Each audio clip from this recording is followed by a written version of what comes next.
سلام، خوش اومدید به کانال آلفا دانستنی. امروز میخوایم 8 از شلوغ‌ترین سایت‌های پورنو معرفی کنیم که اکثر آدم‌ها امروزه بهش اعتیاد پیدا کردن.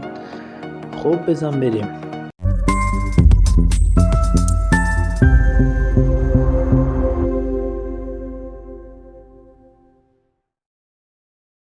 شماره 8 UG.com که 190 میلیون بازدید داره، 44% با کامپیوتر و 56% با موبایل انجام میشه. شماره 7 TNAFelix.com، این سایت در ماه 204 میلیون بازدید داره که 50% با کامپیوتر و 50% با موبایل انجام میشه. شماره 6 TUB.com، این سایت در ماه 288 میلیون بازدید داره که 54% با کامپیوتر و 46% با موبایل انجام میشه. شماره 5 YouPorn.com 546 میلیون بازدید داره که 49% با کامپیوتر و 51% از طریق موبایل انجام میشه.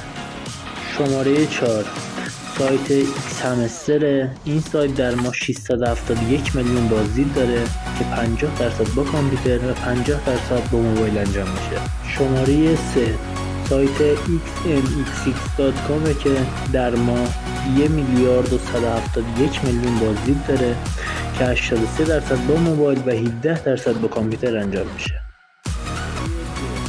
سایت پورنهاب، این سایت در ماه 1 میلیارد و 314 میلیون بازدید داره که 45% با کامپیوتر و 55% با موبایل انجام میشه.